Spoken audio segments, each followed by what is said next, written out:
Hello नन्हे Munro, कैसे हैं आप सभी। आई होप आप सभी अच्छे होंगे और आपकी पढ़ाई भी अच्छी चल रही होगी। हम पढ़ रहे हैं क्लास 10th में चैप्टर 5 ग्लिम्पसेस ऑफ इंडिया। ये चैप्टर 3 पार्ट में डिवाइड है। तो फर्स्ट पार्ट हमने कवर कर लिया था, अ बेकर्स फ्रॉम गोवा। अब सेकंड पार्ट है कुर्ग। ठीक है, तो कुर्ग के बारे में अब हम समझते हैं कि कुर्ग क्या है और इसके जो ऑथर है वो कौन है, लोकेश एब्रॉल जी। ठीक है, लोकेश एब्रॉल। अब नेक्स्ट हम देखते हैं Coorg is a coffee country famous for its rain forest and spices. मतलब कुर्ग क्या है, कुर्ग एक कॉफी कंट्री है। अभी देखिए हमें ये नहीं बताया गया है कि कुर्ग कहाँ है, सिर्फ हमें ये बताया गया कि क्या है, एक प्लेस है, कॉफी कंट्री। और किस चीज के लिए फेमस है, ये रेन फॉरेस्ट के लिए और स्पाइसेस मतलब मसालों के लिए। Midway between Mysore and coastal town of Mangalore sits a piece of heaven that must have drifted from the kingdom of God. This land of rolling hills is inhabited by a proud race of martial men, beautiful women and wild creature. अब इस paragraph को हम समझते हैं। Midway between Mysore and the coastal town of Mangalore. मतलब जो ये कुर्ग है ये कहाँ पर है, तो ये मैसूर और मैंगलोर, कोस्टल टाउन का मतलब होता है तटीय क्षेत्र। ठीक है, मतलब जो अगर इस टाइप से ये भारत है, भारत का अगर हम दक्षिण का क्षेत्र देखें तो यहाँ पर क्या है, जो यहाँ पर बसे हुए हैं राज्य, इन्हें हम क्या कहते हैं, इन्हें हम कहते हैं कि ये तटीय राज्य हैं। तो उसी प्रकार से यदि कोई क्षेत्र तट के पास स्थित होता है तो उसे हम क्या कहते हैं, कोस्टल टाउन। तो जो कुर्ग है वो कहाँ पर है, मैसूर और मैंगलोर के बीच में स्थित है। Sits a piece of heaven that must have drifted. Drifted का मीनिंग देखिए यहाँ पे दिया हुआ है। ड्रिफ्टेड का मीन क्या होता है, been carried along gently by air. मतलब हवा में धीरे धीरे जब कोई चीज बहकर आती है, धीरे धीरे आती है हवा से, तो उसे क्या कहते हैं, ड्रिफ्टेड। तो जो ये कुर्ग है ये कहाँ से आया हुआ है, from the kingdom of God. मतलब ये लाइन से हमें क्या पता चल रहा है कि जो कुर्ग है बहुत ही ज्यादा ब्यूटीफुल प्लेस है, इसीलिए इसके लिए ये लाइन यूज की गई है कि ये कहाँ से आया है, ये ईश्वर के साम्राज्य से आया है, हवा में धीरे धीरे बहता हुआ। This land of rolling hills, मतलब यहाँ पे क्या है, जो पहाड़ियां हैं, is inhabited by a proud race of martial men, beautiful women and wild creature. martial का मीनिंग देखिए यहाँ पे दिया हुआ है, having to do with war। Inhabited की मीनिंग क्या होती है, देखिए यह जहां पर कोई जो लोग रहते हैं, मतलब निवास करने वाले लोग। ठीक है, तो यहाँ पर जो ये पहाड़ियां हैं यहाँ पर कौन निवास करते हैं, मार्शल मैन मतलब योद्धा पुरुष। ठीक है, जो क्या है, युद्ध करने के लिए तैयार होते हैं। ब्यूटीफुल वुमेन सुंदर स्त्रियां, और वाइल्ड क्रिएचर मतलब जंगली जानवर, ये सभी यहाँ पर क्या करते हैं, रहते हैं। अब नेक्स्ट हम देखते हैं कुर्ग और Kodagu, the smallest district of Karnataka, is home to evergreen rainforest, spices and coffee plantation. Evergreen rainforest cover 30% of this district. During the monsoon, it pours enough to keep many visitors away. The season of joy commences from September and continue till March. ठीक है, अब हम देखते हैं कि अब हमें कुर्ग के बारे में ये बताया गया कि कुर्ग कहाँ पर है। अभी हमने क्या देखा था कि कुर्ग एक कॉफी कंट्री है। अब नेक्स्ट हम देखते हैं कि कुर्ग जो है वो कहाँ पर है। तो क्या है, कुर्ग और कोडागू। तो कुर्ग को और किस नाम से जाना जाता है, तो कुर्ग को कोडागू नाम से भी जाना जाता है। The smallest district of Karnataka. अच्छा, तो अब ये कहाँ पर है, कर्नाटका में है। कर्नाटका की ये है सबसे स्मॉलेस्ट डिस्ट्रिक्ट है। इज होम मतलब ये किसका घर है, जो कुर्ग है। एवरग्रीन रेन फॉरेस्ट मतलब सदाबहार वर्षा वनों का। स्पाइसेस मतलब मसालों का। एंड कॉफी प्लांटेशन, कॉफी का तो हमने देख ही लिया था कि ये कॉफी कंट्री है। एवरग्रीन रेन फॉरेस्ट कवर मतलब क्या है, जो यहाँ के वन है, जो वर्षा वन है, वो कितना 30% एरिया जो है, कितना 30% एरिया कुर्ग का 30% एरिया किसने कवर करके रखा है, रेन फॉरेस्ट। जो वहां के वर्षा वन है उन्होंने क्या करके रखा है, इसका 30% कवर करके रखा हुआ है। ड्यूरिंग द मानसून मतलब मानसून के समय में क्या किया जाता है, to keep many visitors away. मतलब क्या है, इतना सुंदर प्लेस है जो ये कुर्ग है कि अभी हमने देखा था कि ये कहाँ से आया है, drifted from the kingdom of God. तो इतने सुंदर प्लेस को देखने के लिए विजिटर्स तो जाते ही होंगे, लेकिन क्या होता है जब मानसून का टाइम होता है तो वहाँ बहुत भारी वर्षा होती है, बहुत ज्यादा मात्रा में वर्षा होती है। तो उसके कारण क्या किया जाता है, विजिटर्स को वहां जाने से रोक दिया जाता है। तो अब विजिटर्स किस टाइम पे जाते हैं, तो विजिटर्स जाते हैं the season of joy commences from September and continue till March. मतलब सेप्टेम्बर से जाना स्टार्ट होता है विजिटर्स का, और कब तक जाते हैं, मार्च तक विजिटर्स जाते हैं। तो आई होप आपको ये समझ में आया होगा। अब हम नेक्स्ट पैराग्राफ की ओर मूव करते हैं। The weather is perfect, with some showers thrown in for good measures. The air breathes of invigorating coffee. Coffee estates and colonial bungalows stand tucked under tree canopy in prime corners. इसका meaning क्या होगा पहले हम समझते हैं, फिर हम next paragraph की तरफ मूव करेंगे। वेदर क्या होता है, देखिए जब हमने क्या देखा कि जो विजिटर्स होते हैं वो किस टाइम पे यहाँ पे विजिट करने आते हैं, तो सितंबर से लेके मार्च तक, है ना। तो उस टाइम पे क्या होता है, जो वेदर होता है वो एकदम परफेक्ट होता है। क्या होता है, हल्की हल्की शोर्स, मतलब हल्की हल्की बारिश की फुहारें आती रहती हैं एकदम गुड मेजर में। मतलब एक बोलना चाहिए कि अच्छी मात्रा में क्या होता है, हल्की हल्की बारिश होती रहती है। और हवा में कैसी खुशबू आती है, कॉफी की खुशबू महसूस होती है। जब हल्की हल्की बारिश होती है, जब शुरू शुरू की बारिश होती है, तो हमें हल्की हल्की सी मिट्टी की खुशबू आती है। लेकिन जब कुर्ग में बारिश होती है हल्की हल्की सी, तो वहां पर कैसी, कॉफी की खुशबू आती है। इनविगोरेटिंग का मीनिंग होता है कि एकदम तरोताजा कर देने वाली। कॉफी की ऐसी खुशबू आती है जो हमें एकदम तरोताजा कर देती है। Coffee estates and colonial bungalows. Coffee estates मतलब कॉफी के जो बागान होते हैं, वो इस तरह के कॉफी के बागान हमें कुर्ग में देखने को मिलते हैं। और कॉलोनियल बंगलोज भी देखने को मिलते हैं जो वहां पे बने हुए हैं। And under trees canopy in prime corner. Canopy का मीनिंग क्या होता है, roof like covering that from shelters. मतलब जब पेड़ ऐसे इस रूप में बन जाते हैं, पेड़ जैसे ये एक पेड़ बना हुआ है, ये इस टाइप से ये एक पेड़ बना हुआ है, तो ये पेड़ कैसे बन जाते हैं, इनकी एक छत जैसी बन जाती है। तो उसे क्या कहा जाता है, इसे कैनोपियन कहा जाता है। ये पेड़ कुछ गड़बड़ बन गया है, इस टाइप से कुछ ऐसा, अगर जैसे ये कोई पेड़ बना हुआ है और इनकी क्या होती है, जैसे कोई इसे ये इस टाइप से ढक जाते हैं, तो इसे क्या कहा जाता है, इसे कहा जाता है कैनोपियन। ओके, आई होप आपको समझ में आया होगा। अब हम नेक्स्ट पैराग्राफ की तरफ मूव करते हैं। The fiercely independent people of Kurg are possibly of Greek or Arabic descent. As one story goes, a part of Alexander's army moved south along the coast and settled here.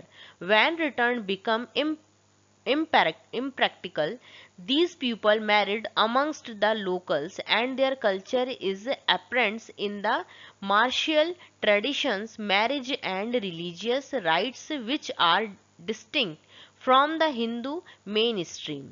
The theory of अरब। अब देखिए, अभी एक इसके बाद इस paragraph में हमें क्या बताया गया है, इस पैराग्राफ में ये बताया गया है कि ये लोग कहाँ से आए थे, या इनके जो पूर्वज थे वो कौन थे। तो इसके बारे में हम समझते हैं। तो इसमें दो दो लोगों के बारे में बताया गया है। कैसे कि या तो जैसे इनके पूर्वज थे, या तो ये क्या थे, ग्रीक्स थे, और कैसे थे, अरेबिक थे, है ना। तो इसमें हमें कैसे एक स्टोरी के थ्रू बताया गया है कि वो कैसे इनके जो वंशज थे वो ग्रीक थे, है ना। तो देखिए इसमें हम समझते हैं, एज वन स्टोरी गोज, एक कहानी के माध्यम से बताया गया, एक एग्जाम्पल के थ्रू बताया गया। A part of Alexander's army, जो अलेक्जेंडर्स आर्मी थी, जो सिकंदर था उसकी जो सेना थी, वो क्या हुआ, moved south along the coast and settled when here when return become impractical. इसका मीनिंग क्या होगा, इसका मीनिंग ये है कि जब अलेक्जेंडर की जो आर्मी थी, जो वो क्या हुआ, साउथ की तरफ बढ़ी, और जब वहां से रिटर्न होना क्या हुआ, इम्प्रैक्टिकल हो गया, वहां से रिटर्न होना उनको पॉसिबल नहीं लगा, तो उन्होंने क्या किया, वो यहीं पर सेटल्ड हो गए, यहीं पर रह गए। These people married. अब देखिए यहाँ से जो सेना आई थी, जो अलेक्जेंडर की जो सेना थी, वो क्या हुआ, वो यहीं पर बस गई। तो अब इन्होंने क्या किया, यहीं पर जो लोकल्स थे उनसे क्या किया, जो लोकल्स लेडीज थी उनसे ही वहां पे मैरिड कर लिया। अब मैरिड कर लिया, मैरिज हो गई उनकी वहां पे। अब इन लोगों ने क्या किया, जो यहाँ पे जो इन लोगों ने यहाँ शादी तो कर ली, लेकिन क्या हुआ, जो इनके ट्रेडिशंस हैं, मैरिज है एंड रिलीजियस राइट्स, मतलब जो इनके रीति रिवाज हैं, जो इनके धार्मिक संस्कार हैं, वो यहाँ पे मतलब क्लियरली हमें दिखाई देते हैं कि ये कैसे हैं, अलग हैं। और कैसा है, जो ये है which are distinct from the Hindu mainstream. अब देखिए, जैसे कोई अगर व्यक्ति हिंदू है तो उसके जो रीति रिवाज होते हैं, चाहे वो किसी भी, अगर चाहे वो बांग्ला हो, चाहे गुजराती हो, चाहे कहीं का भी हो, लेकिन क्या होता है कि अगर हिंदू है तो वहां पे क्या होता है, उनके राइट्स और रिचुअल्स कुछ कुछ मिलते जुलते रहते हैं, मतलब पूरे तो नहीं मिलते हैं लेकिन फिर भी लगभग मिलते हुए हैं। लेकिन यहाँ पे क्या है, इनके जो रीति रिवाज है इसमें हमें अलग ही मतलब एक भिन्नता देखने को मिलती है। ठीक है। The theory of Arabs. अब देखिए, अभी हमने ये क्या क्या देखा, अभी हमने कि जो इनके पूर्वज हैं वो ग्रीक थे, इसके बारे में हमने एक एग्जाम्पल देखा। ठीक है। अब हम देखते हैं कैसे अरेबिक के लिए इन्होंने क्या देखा है। The theory of Arab origin draws support from the long. अब देखिए, जो अरेबिक की जो स्टोरी है, जो एग्जाम्पल हमें बताता है कि ये अरब से रिलेटेड हैं, तो क्या है, from the long black coat, मतलब एक लंबा काला कोट से ये संबंधित है। यहाँ पे मेन स्ट्रीम देखिए, ये वर्ड मेन स्ट्रीम हमने यहाँ यूज किया है, तो इसका मतलब क्या होता है, अ tradition which most people follow, मतलब एक ऐसी परंपरा जो बहुत सारे लोगों के द्वारा फॉलो की जाती है, मतलब बहुत सारे लोग, जैसे अगर मतलब कोई भी एक ऐसी जो परंपरा है उसे बहुत सारे लोग अगर फॉलो करते हैं तो उसे हम क्या कहते हैं, मेन स्ट्रीम कहते हैं। देखिए यहाँ पे क्या है, with an embroidered waist belt worn by the कोडावस।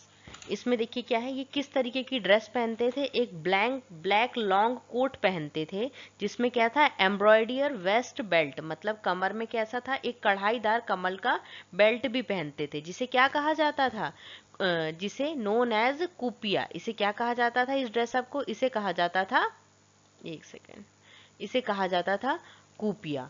It resemble the kufiya worn by the Arabs, मतलब जो अरेब्स के द्वारा, जो अरेब्स जो ड्रेस पहनते थे उसे क्या कहा जाता था, उसे कहा जाता था कूफिया। ठीक है, कूपिया और कूफिया एक जैसे नाम दिख रहे हैं, worn by the Arabs and the Kurds. ठीक है, तो इस ड्रेस में कैसी सिमिलैरिटी थी, जो अरब्स लोग जो पहनते थे और जो ये कुडावस लोग पहनते थे, इस ड्रेस में कैसी सिमिलैरिटी थी, तो इसीलिए इन्हें क्या कहा जाता है, इन्हें ये भी कहा जाता है कि ये अरब से रिलेटेड है, या इनके जो पूर्वज हैं वो अरब से रिलेटेड हैं। Coorgi homes have a tradition of hospitality and they are more than willing to recount numerous tales of valor related to their sons and father. The Kurg regiment is one of the most decorated in the Indian army, and the first chief of Indian army, General Karyappa, was a Kurgi. Even now, Kodavas are the only people in India permitted to carry firearms without a license. ठीक है, अब हम इसकी meaning समझते हैं। इसकी meaning क्या है, कुर्गी होम्स हैव अ, मतलब क्या है कि ये जो अपने घर में जो इनके मेहमान आते हैं, जो मेहमान आते हैं, ये इनको क्या करते हैं, बहुत ही अच्छी तरीके से इनका क्या करते हैं, स्वागत करते हैं। They are more than willing to recount numerous tales of valour related to their sons and father, मतलब ये क्या करते हैं, देखिए यहाँ पे टेल्स ऑफ वेलर की मीनिंग बताई गई है। यहाँ पे हम ये यूज कर रहे हैं टेल्स ऑफ वेलर, तो इसकी मीनिंग क्या होती है, इसकी मीनिंग ये होती है, यहाँ पे ये यूज किया है हमने, tales of valour, stories of courage and bravely usually in war, मतलब युद्ध की जो कहानियां होती हैं उससे जो अपने इनके जो बेटे और इनके जो फादर्स हैं उनसे जो रिलेटेड जो कहानियां होती हैं, इनको ये बड़े गर्व के साथ सुनाते हैं। ठीक है। The Coorg regiment is one of the most decorated in Indian army. इसका मतलब क्या हुआ कि इंडियन आर्मी में जो कुर्ग रेजिमेंट होती है, अलग अलग रेजिमेंट होती है ना, तो उसमें जो कुर्ग रेजिमेंट है वो सबसे ज्यादा डेकोरेटेड है। डेकोरेटेड का मतलब क्या है, यहाँ पे सजी धजी होने से नहीं है, इसका मतलब क्या है कि बहुत सम्मानित रेजिमेंट से एक है, मतलब ये लोग ऐसे होते हैं कि ये मतलब ऐसे ये है कि अपने प्राण न्यौछावर करने के लिए बिल्कुल तैयार रहते हैं। ठीक है, मतलब बहुत ब्रेवली वाले लोग हैं ये। The Indian army and the first chief of Indian army, general Cariappa, जो जनरल करियप्पा हैं वो क्या है, वो भी एक कुर्गी हैं, और वो भी जो इंडियन आर्मी में जो थे वो जनरल करियप्पा वो कौन है, फर्स्ट चीफ हैं, ओके, इंडियन आर्मी के फर्स्ट चीफ जो है जनरल करियप्पा, वो भी क्या थे, ये कुर्गी ही थे। Even now Kodavas are the only people, जो ये कुडास हैं, इनके पास क्या है, सिर्फ भारत में यही लोग ऐसे हैं जो विदाउट परमिशन के क्या कर सकते हैं, हथियार को रख सकते हैं, ठीक है। द रिवर्स कावेरी, मतलब जो यहाँ पे एक नदी बहती है कावेरी नदी, और यहाँ पे हमें क्या देखने को मिलती है, कावेरी नदी, और यहाँ पे एक महाशीर मछली, तो महाशीर मछली का भी हमने देखा, इमेज आपने देखा होगा, महाशीर। और यहाँ पे हमें कौन सी नदी देखने को मिलती है, कावेरी, देखिए ये कावेरी नदी दिख रही है। The river Kaveri obtains it water from the hills and forest of Coorg, मतलब जो कावेरी नदी है वो अपना जो उसका जो जल है, जो उसका वाटर है, वो कहाँ से आता है, ये कुर्ग की पहाड़ियों और जंगलों से ही होकर आता है। महाशीर जो यहाँ की क्या है, a large fresh water fish, मतलब क्या है, ये मछली ऐसी है कि ये फ्रेश वाटर में ही पाई जाती है, ठीक है। तो मतलब क्या है कि यहाँ का जो कावेरी नदी का पानी है वो कैसा है, फ्रेश है। Abound in the these water Kingfisher, Kingfisher क्या है, एक पक्षी है, dive for their catch, while squirrel and langurs drop partially eaten fruit for the mischief of enjoying the splash and the ripple effect in the clear water. Elephants enjoy being bathed and scrubbed in the river by their महावत। अब देखिए ये महावत का meaning क्या होता है, जो मतलब जो हाथी की जो देखभाल करता है उसे हम क्या कहते हैं, महावत कहते हैं। तो यहाँ पे क्या है, कुर्ग में देखिए जो कर्नाटक में है जो कावेरी नदी बहती है, इसका वाटर कैसा है, एकदम फ्रेश वाटर है। जो यहाँ पे जो मछली है ये यहाँ पे क्यों पाई जाती है, क्योंकि यहाँ का जो वाटर है वो फ्रेश है। फिर उसके बाद यहाँ पे किंगफिशर भी है, स्क्वेरल, लंगूर्स भी है, और ये क्या करते हैं, पार्शियली ईटन फ्रूट, मतलब अपना आधा खाया हुआ फ्रूट को ये क्या करते हैं, पानी में फेंक देते हैं, नदी में फेंक देते हैं। क्यों फेंक देते हैं, स्प्लैश, स्प्लैश की मीनिंग होती है कि जो मतलब उसमें जो छपाक होता है ना, और जो रिपल इफेक्ट, मतलब जो पानी की जो वेव्स उठती हैं उसको देखने के लिए ये ऐसा करते हैं। और जो हाथी है वहां पे, एलिफेंट्स है, वो भी क्या करते हैं, वहां पे नहाते हैं महावत के थ्रू। तो यहाँ पे क्या बताया गया इस पैराग्राफ में, कुर्द की क्या बताई गई है, जो वहां की नेचुरल ब्यूटी है उसके बारे में यहाँ पे बताया गया है। The most land back individuals become converts to the life of high energy adventure with river rafting, canyoning, rappelling, rock climbing and mountains. मतलब अब यहाँ पे बताया गया कि यहाँ पे क्या क्या होता है। तो देखिए रिवर राफ्टिंग मतलब क्या होता है कि मतलब जब पानी में हम बोट चलाते हैं ना, इस पैराग्राफ में ये बताया गया है कि the most land back individuals become convert to the high energy, मतलब जो बहुत एक शांत व्यक्ति होता है ना, वो भी कैसा एक एकदम हाईली एनर्जेटिक पर्सन में चेंज हो जाता है। कैसे, river rafting, canoeing, rappelling, rock climbing. Rock climbing मतलब क्या है, पहाड़ियों पर चढ़ना, है ना, और माउंटेन्स मतलब पर्वतों पर चढ़ना, ठीक है। रिवर राफ्टिंग जो होती है मतलब पानी में जो बोट चलाते हैं उसे रिवर राफ्टिंग कहते हैं, ठीक है। तो ये सब क्या करती हैं, ऊर्जावान और साहसिक स्वभाव में व्यक्ति को परिवर्तित कर देती है। लास्ट स्लाइड में हमने क्या देखा, हमने ये देखा कि अगर कुर्ग में एक सुस्त व्यक्ति जाता है, जिसको कि मतलब जिसको कुछ भी ज़्यादा पसंद नहीं है, ज़्यादा हलचल पसंद नहीं आती, अगर फिर भी वो कुर्ग में जाता है तो उसे बहुत सी चीज़ें ऐसी होती हैं जो उसे ऊर्जावान या एनर्जेटिक, हाईली एनर्जेटिक बना देती हैं। अब नेक्स्ट हम देखते हैं नेक्स्ट पैराग्राफ में, numerous walking trails in this region are a favourite with trekker. मतलब अगर कोई ट्रैकर, मतलब ट्रैकर मीन्स क्या होता है, path created by, trails mean होता है पाथ क्रिएटेड बाय वॉकिंग, मतलब लंबा लंबा रास्ता जो लोग चलते हैं, जिन्हें ट्रैकिंग पसंद होती है। ऐसे लोग भी होते हैं जिन्हें बहुत दूरी तक चलना पसंद होता है, तो वो क्या है, वो भी यहाँ पर ट्रैकर्स ट्रैकिंग कर सकते हैं। Birds, bees and butterflies are there to give you company, मतलब जब आप ट्रैकिंग करेंगे तो आपको क्या है यहाँ पे, बर्ड्स मतलब पक्षी, बीज मधुमक्खियां, और बटरफ्लाइज तितलियां आपको यहाँ पे मिलेंगी कंपनी देने के लिए। Macaques, Malabars, squirrels, langurs and slender lorises keep a watchful eyes from the tree canopy. I do however prefer to step aside for wild elephant, मतलब जब आप ट्रैकिंग करेंगे यहाँ पे तो आपको क्या है, बर्ड्स बीज बटरफ्लाई कंपनी तो देंगी, इसके साथ में ही क्या है, जो स्क्वेरल है लंगूर्स है वो क्या करेंगे आपको, watchful eyes from the tree canopy. Canopy अभी हमने देखा था कि ऊपर जो पेड़ की जो छत जैसी रूफ जैसी बन जाती है उसे ट्री कैनोपी कहा जाता है। ओके, तो वहां से क्या करते हैं, आपके ऊपर ये नजर रखते हैं। I do however prefer to step aside for wild elephant, मतलब क्या है जी, यहाँ पे ऑथर कह रहे हैं कि अगर मुझे वाइल्ड एलिफेंट यहाँ पर मिला तो मैं साइड हो जाऊंगा। क्यों, इसका मीनिंग ये है कि मतलब वो वाइल्ड एलिफेंट का क्या करते हैं, रिस्पेक्ट करते हैं, सम्मान करते हैं। अब नेक्स्ट पैराग्राफ हम देखते हैं, the climb to the Brahmagiri hills bring. अब यहाँ पे कौन कौन से बहुत अच्छे अच्छे स्पॉट्स हैं उसके बारे में बताया गया है। तो Brahmagiri hills brings you into a panoramic view of the entire mystery landscape of Kurg. A walk across the rope bridge leads to the 64-acre island of Nisar Dham, running into Buddhist monk from India, largest Tibetan settlement at nearby Bailakuppe is a bonus. The monk in red ochre and yellow robes are amongst the many surprises that wait to be discovered by visitors searching for the heart and soul of India right here in Kurg. देखिए क्या है, reading करने से ऐसा होगा कि जो typical word है वो आपको भी सुन के ऐसा लगेगा कि आपको भी पढ़ने में इजी लगेगा, इसीलिए इसे एक बार रीडिंग करते हैं उसके बाद हम इसकी मीनिंग समझते हैं। फिर देखिए क्या लिखा हुआ, the climb to the Brahmagiri hills, मतलब जब आप क्या करते हैं, ब्रह्मगिरी हिल्स को हम क्या करते हैं, चढ़ जाते हैं। ब्रिंग्स यू, तो हमें कैसा व्यू देखने को मिलता है, एक पैनोरामिक व्यू देखने को मिलता है, मतलब एक ऐसा व्यू जो बादलों से एकदम ढका हुआ है, बहुत ही सुंदर जगह देखने को मिलती है।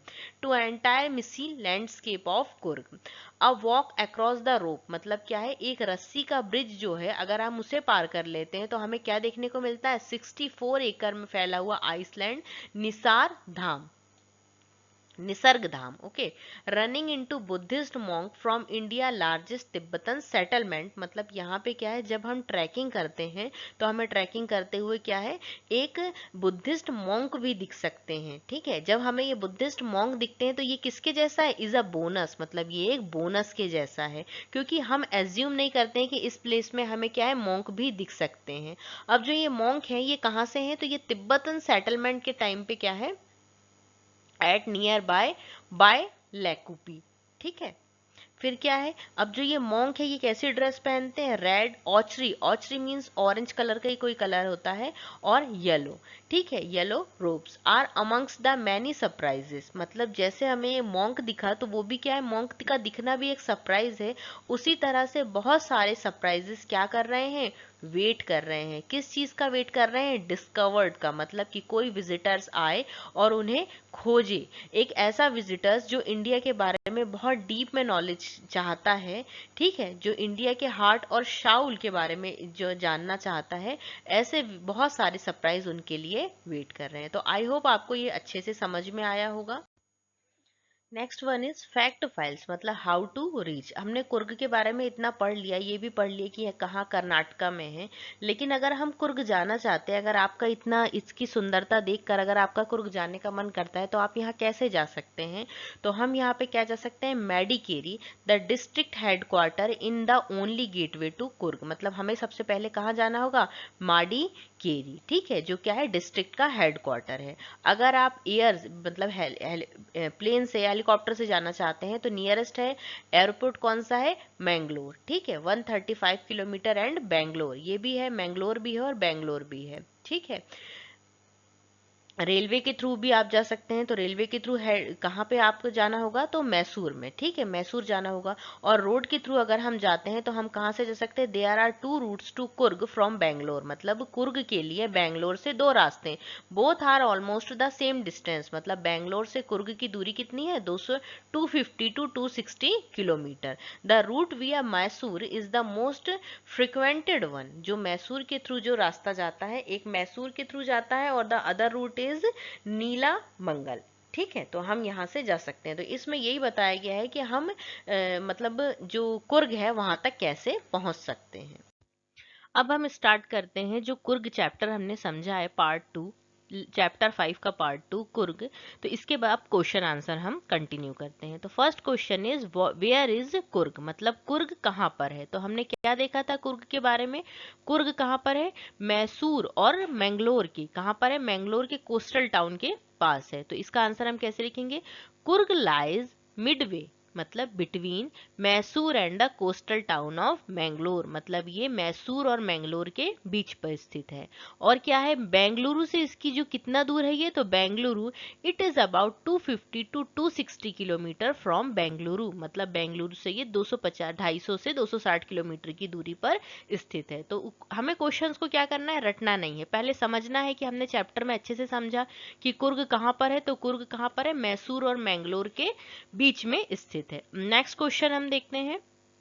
नेक्स्ट क्वेश्चन है हमारा, what is the story about Kodava people descents, मतलब जो उनके वंशज हैं उनके बारे में क्या स्टोरी, यहाँ पर उनके वंशों के बारे में क्या स्टोरी बताई गई है। तो हमने देखा था कि 2 स्टोरी बताई गई है, तो उसके बारे में हम देखते हैं। It is believed that the Kodava people have descended from the Arabs, मतलब जो ये इनके जो वंशज हैं वो किससे रिलेटेड, ये किसके वंश से रिलेटेड हैं, ये हैं अरब्स के वंश से रिलेटेड। अब इसका हमें क्या देना पड़ेगा, हमें इसका वो भी बताना भी पड़ेगा कि ये क्यों ऐसा बोल रहे हैं। तो the Kodavas wear the kupya the that resemble the kufiya worn by the Arabs, मतलब क्या है, ड्रेसिंग का हमें देना है कि ड्रेसिंग के बारे में बताना है कि जो कोडावू हैं वो क्या पहनते हैं, कुपिया, और जो बोलना चाहिए जो अरब्स वाले हैं वो क्या पहनते थे, कूफिया। तो ये कूपिया और कूफिया सेम नाम है, तो इसके कारण इन्हें ऐसा कहा जाता है कि ये अरब के वंशज हैं, Arabs and the Kurds. Some people believe that Kodava people have descended from the Greek. अब हमें क्या बताना है कि ये ग्रीक से भी रिलेटेड, कुछ लोग ऐसा मानते हैं कि ये अरब से रिलेटेड है। तो उसके लिए हमने बता दिया क्या, कि कूपिया और कूफिया जो इनका ड्रेसिंग है, जो कूपिया कौन पहनते हैं, कूपिया पहनते हैं कोडावू, ठीक है, कोडावस पहनते हैं कुपिया, और जो अरब्स हैं वो क्या पहनते हैं, अरब्स पहनते हैं कूफिया। ठीक है, तो हमें इतना याद रखना, अगर आप इतना याद रखेंगे तो आप अपना आंसर बना लेंगे। नेक्स्ट क्या लिखना है हमें, अब इनके जो डिसेंट है, जो इनके ये किस वंश से रिलेटेड है, ग्रीक से। तो इसके लिए हमें क्या बताना है, अलेक्जेंडर वाले के बारे में बताना है कि जो अलेक्जेंडर की सेना आई थी, कंडीशन ऐसी नहीं रही कि वो वापस जा पाए, तो इन्होंने क्या किया, यहीं रुक गए। Who had the state back after Alexander इन्वेशन। Okay, तो आई होप आपको ये आंसर भी समझ में आया होगा। अब नेक्स्ट आंसर हम देख, और third question is the people of Coorg, मतलब हमें इनके बारे में बताना है। What are the some of things know about, मतलब हम इनके बारे में क्या जानते हैं। द पीपल ऑफ कुर्ग, अब देखिए कुर्ग के पीपल के बारे में हम क्या जानते हैं कि ये ब्रेव हैं, करेजस हैं, साहसी हैं, और कैसे हैं, इन्हें ये हॉस्पिटैलिटी है इनमें, कि मतलब क्या है कि ये अपने जो मेहमान होते हैं उनका स्वागत अच्छे से करते हैं। और पूरे भारत में सिर्फ यही लोग ऐसे हैं जो कि फायर आर्म्स रख सकते हैं विदाउट अ लाइसेंस। तो वही इसमें लिखा हुआ है, हमें इसे कैसे लिखना है, the Coorg people are very courageous and brave, मतलब ये कैसे बहादुर और साहसी होते हैं। ठीक है, फिर नेक्स्ट हम क्या लिखेंगे, they are also known for their hospitality, मतलब ये किसके लिए जाने जाते हैं, इनकी हॉस्पिटैलिटी के लिए, मतलब ये मेहमानों की आवभगत बहुत अच्छे से करते हैं। They are the only people in India who are allowed to carry firearms without a licence, मतलब विदाउट परमिशन के, विदाउट लाइसेंस के ये क्या रख सकते हैं, फायर आर्म्स रख सकते हैं, सिर्फ यही है पूरे भारत में। तो ये लाइन बहुत अच्छे से याद रखनी है हमें। नेक्स्ट हम देखते हैं the main crop of Coorg. तो हमने क्या देखा था, कुर्ग क्या है, कुर्ग एक कॉफी कंट्री है। ठीक है, तो मेन क्रॉप क्या होगी यहाँ की, कॉफी। इसके अलावा यहाँ पे और क्या पाया जाता है, रेन फॉरेस्ट, स्पाइसेस भी पाए जाते हैं, लेकिन मेन क्रॉप क्या किसे कहेंगे हम, कॉफी को। तो coffee is the main crop of Coorg. Next हम देखते हैं the sports it offer to tourist, मतलब जो कुर्ग है यहाँ पर कौन कौन से स्पोर्ट्स टूरिज्म के लिए, टूरिस्ट के लिए दिए जाते हैं। तो हमने देखा था कि कौन कौन से, राफ्टिंग है, कैनोइंग है, तो ट्रैकिंग है, इस टाइप के स्पोर्ट्स यहाँ पर देखने के लिए हमें मिलते हैं। तो इसका आंसर हम क्या लिखेंगे, it offers to a tourist the sport of rafting. ठीक है, फिर उसके बाद कैनोइंग, रैपलिंग और रॉक क्लाइंबिंग और माउंटेन बाइकिंग। इतने सारे स्पोर्ट्स यहाँ पर देखने के लिए मिलते हैं। कौन कौन से? Rafting, canoeing, rappelling, rock climbing और माउंटेन बाइकिंग। नेक्स्ट हम देखते हैं the animal you are likely to see in the Coorg, मतलब कि कौन कौन से एनिमल्स हमें देखने को यहाँ पर मिलते हैं। तो हमने देखा था यहाँ पर कि एलिफेंट है, वाइल्ड एलिफेंट है। तो देखिए यहाँ पे क्या लिखा हुआ है, मैकेक्यू, squirrels, langurs, loris and wild elephants are mostly likely found in Coorg. मतलब क्या है ये, इसका मीनिंग क्या होता है? मैकेक्यू का अफ्रीकी लंगूर जो होता है वो इसे कहा जाता है macaque. Okay, squirrels, lorises and wild elephant ये सभी हमें देखने को यहाँ पर मिलते हैं। Its distance from Bengaluru and how to get there, मतलब क्या है कि बेंगलुरु से जो कुर्ग है वो कितनी दूरी पर है और हम वहां कैसे पहुंच सकते हैं। तो इसका आंसर हम कैसे लिखेंगे? हमने देखा था फर्स्ट क्वेश्चन में कि कुर्ग जो है वो बेंगलुरु से कितने 250 टू 260 किलोमीटर दूर है। ठीक है, from Bengaluru the route via Mysore is the most frequented one, मतलब जो मैसूर से होकर जो रास्ता जाता है वो अक्सर कर यूज किया जाता है, मतलब मोस्टली यूज किया जाने वाला रास्ता कौन सा है? जो मैसूर से होकर जाता है। आई होप आपको ये क्वेश्चन सारे इजीली समझ में आए होंगे और इनके आंसर अब आप लिख सकते हैं। Our next exercise is, here are 6 sentences with some words in italic, मतलब क्या है यहाँ पर 6 सेंटेंस दिए हुए हैं जिनमें से कुछ वर्ड्स कैसे हैं? इटैलिक में है। इस सेंटेंस में find phrases from the text that have the same meaning, मतलब हमें क्या करना है? उन पैराग्राफ से जो इसमें बताए गए हैं उसमें से उन वर्ड्स को सर्च करना है जो उसके साथ सेम मीनिंग रखते हैं। तो our first sentence is, during monsoon it rains so heavily that tourists do not visit Coorg। Italic word हमें कहाँ से दिख रहे हैं? That tourist do not visit Coorg, मतलब विजिटर्स को क्या रखा जाता है? यहाँ से दूर रखा जाता है। तो हमारा फर्स्ट सेकंड पैराग्राफ में ये दिख रहा है, तो ये हमारा कुर्ग का सेकंड पैराग्राफ है। तो देखिए यहाँ पे कहाँ हमें दिख रहा है? To keep many visitors away, मतलब इसका मीनिंग ये होगा कि जो टूरिस्ट है उनको विजिट नहीं करने दिया जाता। तो इसका हम सेम मीनिंग क्या लिख सकते हैं? कि विजिटर्स को वहां से दूर रखा जाता है। तो to keep many visitors away. I hope आपको ये समझ में आया होगा कि अब हमें कैसे करने हैं इसको। अब हम सेकंड देखते हैं अपना। Our second sentence is, some people says that Alexander army moved south along the coast and settled there। तो अब हमें इसे some people says that Alexander, ठीक है, तो ये हमें किस में दिया हुआ है? इतना जो पार्ट है ये किस में दिया हुआ है? इटैलिक वर्ड में दिया हुआ है। तो हमें ये कैसे पता चलता है? एक स्टोरी से हमें ये पता चलता है। तो ये हमारा थर्ड पैराग्राफ है ना। तो इसमें हमें क्या दिखना है कि ये कहाँ पे एज वन स्टोरी गोज, ठीक है। तो ये यहाँ पे लिखा हुआ है, तो ये इससे सेम मीनिंग रख रहा है। कौन सा वाला? As one story goes. तो इसका आंसर हम क्या लिख देंगे? As one story. Third sentence क्या दिया हुआ है हमारा? The Coorg people are always ready to tell stories of their sons and father valour, मतलब क्या है कि ये लोग जो हैं अपने फादर, जो अपने फादर्स हैं और जो उनके सन्स हैं उनकी स्टोरी बताने में ये बहुत ही तैयार रहते हैं। तो ये हमें कौन से पैराग्राफ में देखना है? पैराग्राफ 4 में। ये रहा हमारा पैराग्राफ 4। देखिए इससे मिलता जुलता वर्ड्स कौन सा है? To tell stories are more than willing to recount, ये इससे सेम मीनिंग रख रहा है। ठीक है, तो ये हम इसका आंसर कैसे लिख देंगे? Are more than willing to recount. अब नेक्स्ट हम इवन नेक्स्ट देखते हैं। नेक्स्ट हमारा क्या है? Even people who normally lead an easy and slow life get smitten by the high energy adventure sports of Coorg. हमें इसमें इसे किस में देखना है? पैराग्राफ 6 में। तो ये रहा हमारा पैराग्राफ 6। तो इसके लिए हमें क्या देखना है कि मतलब इसमें ये कहा गया है कि जो एकदम बिल्कुल जिन्हें ज्यादा हलचल पसंद नहीं आती वो लोग भी यहाँ पर कैसे आते हैं? हाई एनर्जेटिक हो जाते हैं। तो हम इसका आंसर कैसे लिखेंगे? The most land back individuals become convert to, यहाँ पे क्या लिखा हुआ है? टू लिखा हुआ है। ठीक है, तो हमें ये वाला आंसर इसका हम लिखेंगे जो इसके साथ सेम मीनिंग रख रहा है। नेक्स्ट हम देख next one is, the theory of the Arabs origin is supported.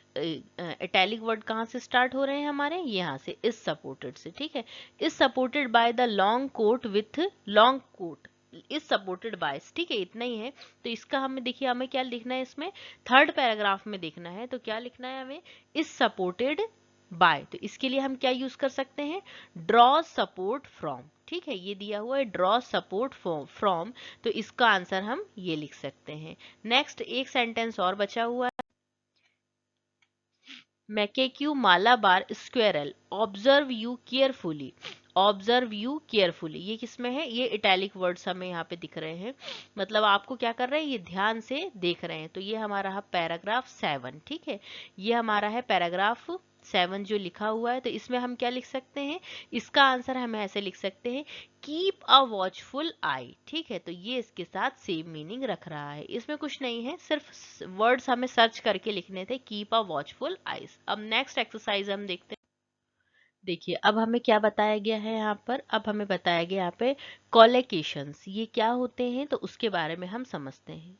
तो कॉलोकेशंस वर्ड्स गो टुगेदर, मतलब जो ये वर्ड्स होते हैं ये हमेशा साथ में ही रहते हैं। ठीक है, और जो हमेशा साथ में रहते हैं उन्हें क्या कहा जाता है, उन्हें फ्रेंड्स कहा जाता है। तो वर्ड्स साथ में रह रहे हैं तो इन्हें क्या कहेंगे, वर्ड्स फ्रेंड्स। ठीक है, आर कॉल्ड कोलोकेशन। ठीक है, ये समझ में आया आपको। अब इसी के बारे में हमें ये बताया गया है कि क्या लिखा हुआ है, Here are some nouns from the text, मतलब क्या हुआ है, कुछ nouns दिए हुए जैसे culture, monk, surprise, experience, weather और ट्रेडिशन।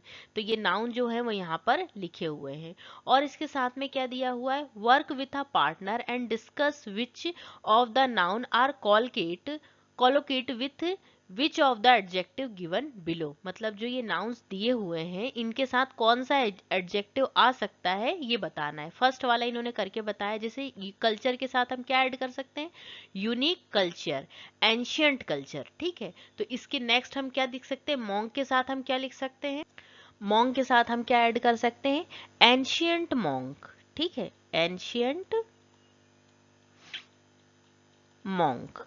और एक और क्या हम ऐड कर सकते हैं, सीरियस मॉन्क। ठीक है, सीरियस मॉन्क। अब सरप्राइज में हम क्या लिख सकते हैं, देखिए सडन सरप्राइज, सडन सरप्राइज। और एक और क्या हम ऐड कर सकते हैं, टेरिबल, मतलब भयानक सरप्राइज। ठीक है, सरप्राइज। ओके, नेक्स्ट इसी प्रकार से देखिए एक्सपीरियंस में हम क्या ऐड कर सकते हैं, अनफॉरगेटेबल एक्सपीरियंस। और क्या ऐड कर सकते हैं, वाइड एक्सपीरियंस। ठीक है, और फिर उसके बाद वेदर में हम क्या ऐड कर सकते हैं, टेरिबल वेदर, मतलब भयानक वेदर। ठीक है, और एक और क्या ऐड कर सकते हैं, सडन वेदर। ट्रेडिशन में एंशियंट ट्रेडिशन और यूनिक ट्रेडिशन। ओके, आई होप आपको ये समझ में आया होगा, इसे आप क्या करेंगे, कंप्लीट कर लेंगे। अब नेक्स्ट हम देखते हैं, बिल्कुल our next exercise is complete the following phrase from the text. For each phrase, can you find at least one other word that would fit into the blank? मतलब हमें क्या करना है, इसके लिए इस फ्रेज को कंप्लीट करना है कि इसमें कौन कौन से वर्ड्स आ सकते हैं। तो देखिए हम यहाँ पे क्या लिख सकते हैं, टेल्स ऑफ, तो इसमें हम क्या फ्रेज बना सकते हैं, टेल्स ऑफ एडवेंचर। और एक वर्ड हम क्या लिख सकते हैं इसमें, टेल्स ऑफ, फर्स्ट के लिए एक वर्ड और क्या लिख सकते हैं, टेल्स ऑफ मिस्ट्री।